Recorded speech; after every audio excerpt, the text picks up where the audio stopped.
brief to inform your interventions. So can you responded to our invitation. We pray that you learn a lot. The ECO officers from the ECO Community Commission. When you go to our website, that was 2017. We published a report to the recommendations, and after that report, the salary. Release money to those local governments after you have ascertained that compliance with it. So, ladies and gentlemen, Thank you, Madam President. Thank you very much for the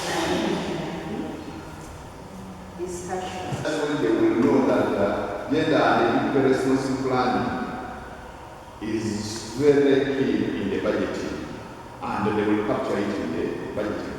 No mwana naye Katonda yamukkiriza okusika katatani asinga Katonda kubaala 27 mugendayo. We have reference in what you created.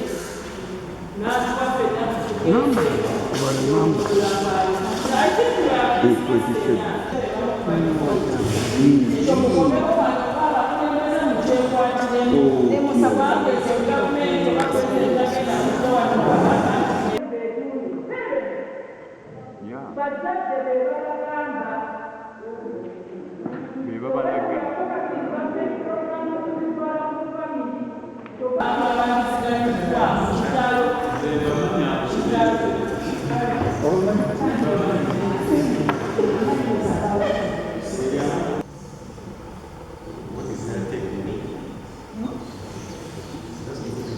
that is a national issue now.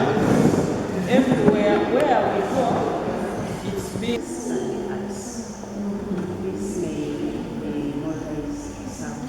therefore,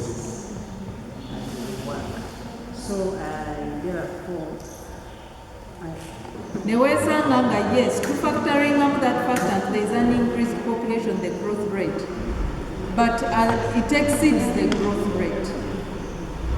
And health has no bound. We would have come with the share, but she got an abrupt commitment and we stood in for her. Okay. So she was supposed to be here. Be with us. Yeah, please. Archives for reference. So, on behalf of the chairperson of the Community Commission, I hand over this. And for also for all our districts, so that they don't miss out with the ratings. For God and my God. You really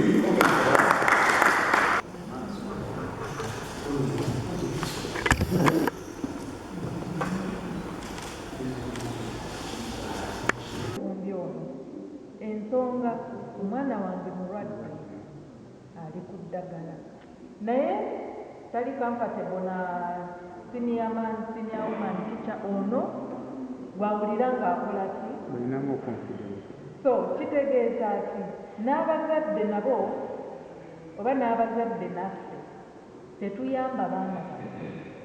Omwana ono bw'oba omanyi nti olina omwana ow'ekika ekyo tuukira essomero obeeko bw'ogamba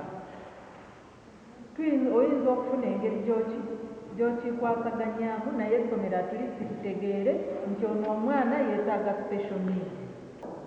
Yayingira mu ky'okwegatta mu mukwano ng'akyali mwana ne weesanga ng'agudde oba ku mwana munne nga mulwadde oba naagwa abawala ne bagwa ku basajja abakulu nga balwadde ne babawa akawuka ako. Ne weesanga ng'omwana ono ali mu kisulo ali ku ddagala oluusi eddagala ne limuggwako tagenda kugamba headmaster, tagenda kugamba school nurse, tagenda kugamba ani, ne weesanga ng'omwana oyo asirise. Ne tubaayo n'abamu eddagala lino tumanyi lirina okulya endya yaffe y'abaana b'amasomero ogimanyi. Mwana ne weesanga nga takyamira ddagala nga bw'alina okulimira olw'okuba talina kyakulya.